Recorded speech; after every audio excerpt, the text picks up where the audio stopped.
When you move your neck, you may notice sounds resembling sand, clicks, and creaks. It's natural to feel a bit anxious when you're uncertain about the cause. Rest assured, I'll provide an explanation of why this happens and offer solutions to address it.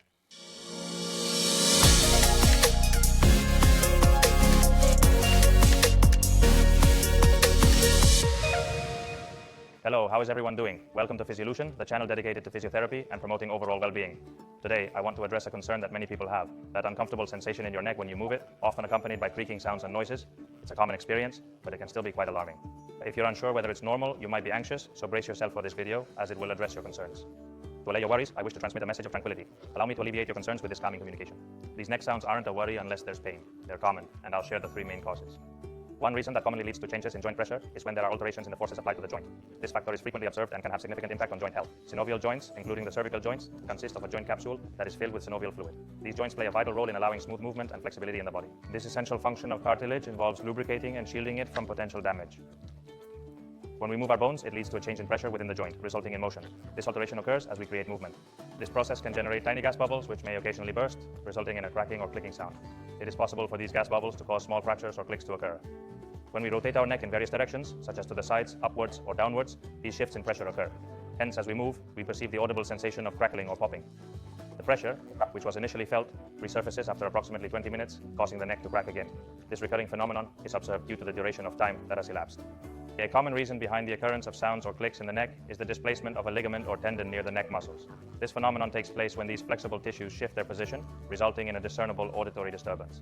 The ligament, as well as the tendon, is a type of soft tissue that exhibits a certain degree of mobility. This is especially noticeable when we engage in movements involving rotation or tilting of our neck. That ligament or tendon has the potential to come into proximity with the bone, resulting in a minor level of friction that could mimic the sound of sand in certain instances. One possible reason why the occurrence of neck noises tends to increase as people age could be that the impact of aging affects this phenomenon, is that these ligaments and tendons might experience a slight decrease, resulting in increased friction.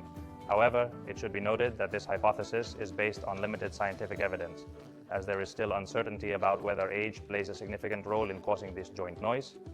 It is believed that even healthy tendons and ligaments can produce sounds and clicks, implying their functioning. Sometimes the noise our neck makes may occur due to rubbing between the bones in the cervical region, which is the third most frequent reason. This is quite concerning as it is frequently accompanied by discomfort.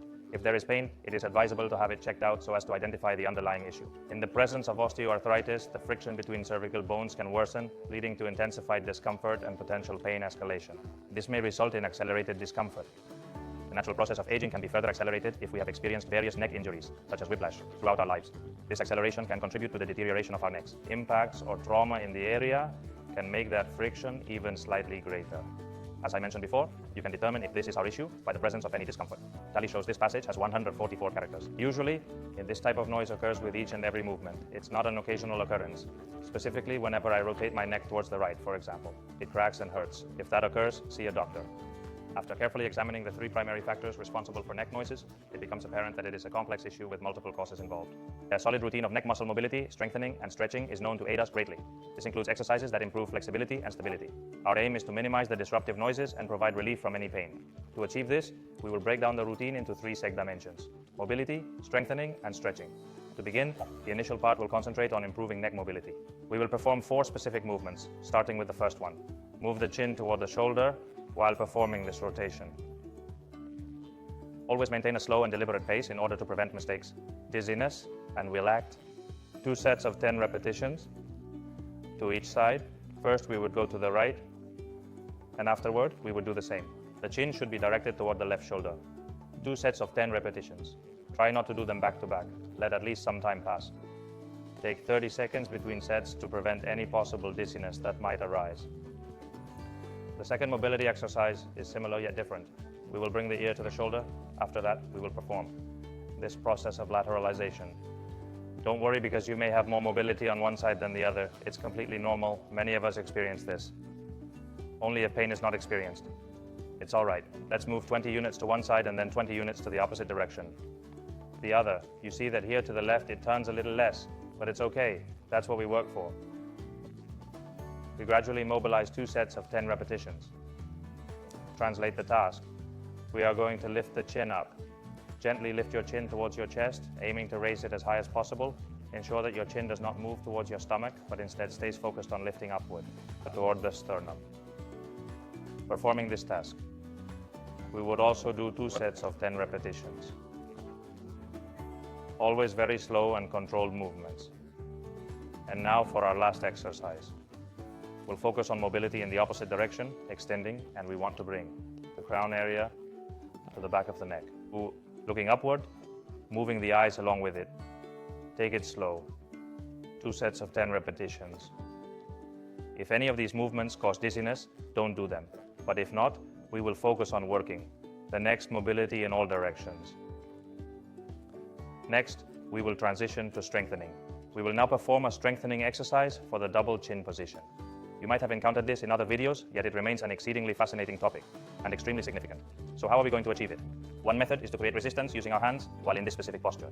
And from here, we will do this double chin position to push the chin out. And we will do it without lifting the head off the hands. And we will keep it there for 10 seconds. You'll find that over time, you'll be more comfortable in the position. And we will wait for 10 seconds and perform the task at the same time. 3 sets of 10 seconds of this double chin gesture. Strengthening task 2 for optimal results. Now, let's shift our focus to rotations, but this time, let's introduce a slight element of resistance. To do this, we'll employ the use of 1 or possibly 2 fingers and rest them upon the chin. The hand will exert a certain amount of pressure in that direction, and I need to counteract it using my neck. Moving in. It should be a force of about around 30 to 40% of our strength is being utilized, and it's worth noting that we are not engaging in hypertrophy exercises. We perform 2 sets, each with 10 repetitions, on a single side, and then to the other. There we go. During our strength training phase, our main emphasis will be on performing lateral movements. Can you suggest strategies for accomplishing this? Instead of applying pressure under the chin, try exerting it on the ground using the heel of your hand or a finger, whichever is more comfortable. The essence of the text remains unchanged. From this point forward, we will proceed. Bring the ear toward the shoulder while overcoming a slight resistance applied with the hand. Likewise, we will work in 2 sets of 10 repetitions on one side, as then on the other. After completing the strength training, we proceed to the stretching segment in our workout routine. I have only chosen 3 stretches for you, the most basic neck stretches, but on our channel, you have videos with many more neck stretches. The first one we are going to do is bring your ear towards your shoulder, and once you're here, we'll use our hand to increase the stretch. Most likely, many of you are experiencing tension at this place. If not, well, it's bound to happen. We are going to take the opposite hand and put it back here to slightly lower the shoulder, and keep it here. 20 or 30. Always with a feeling of stretching, but not of pain. That is important. We would proceed in the same manner in order to achieve the desired outcome. Tilt your ear towards the shoulder, add tension with your hand. If it doesn't stretch yet, we pass the opposite hand back, and that's where we would maintain it. Our 20 or 30 seconds of stress. For the second stretch we're going to perform, we will bring the nose towards the armpit. We will begin with the right side, just like we did before. I will bring the nose toward my armpit. With this hand, I'll extend a little further to reach what I desire, pushing my limits. And just like previously, if I don't experience substantial tension, I will move my hand backwards in order to slightly decrease its position. For the upper part of the humerus bone, to decrease its position, hold the shoulder for approximately 20 to 30 seconds to maintain the position. We would repeat the process on the opposite side, completing 2 or 3 sets during each iteration. Now we go down, we raise to increase flexibility and elongate. From this point, we hold for 20 to 30 seconds, always with a sense of slight discomfort, but never painful. We return slowly. And the last stretch I'm going to suggest will be for the front part of the neck, the sternocleidomastoid area. How will we perform this? We will tilt the chin towards the shoulder, and now we will bring it back. Some of you may already sense tension here, as there is a growing uneasiness in this area. If you are unable to perceive it, we can extend our hands to hold on to the collarbone where the muscle concludes its course, and we will moderately decrease it. Maintaining. Let me guide you to the opposite direction so you can see it. Chin towards the shoulder, return to the initial position and extend the stretch further. We add more here. To effectively work out, we maintain each posture for about 20 or 30 seconds, completing 2 or 3 iterations for each one. I truly hope that all your doubts have been resolved and your worries have been alleviated regarding the phenomenon of your neck cracking sporadically instead of consistently. Taking that into consideration, if you show us support by giving us a thumbs up, it greatly assists us. If you have any queries, feel free to leave a comment. Furthermore, if you subscribe and hit the notification bell, we will provide you with regular updates regarding our videos every week. As we always say, until cooking and beyond, bye.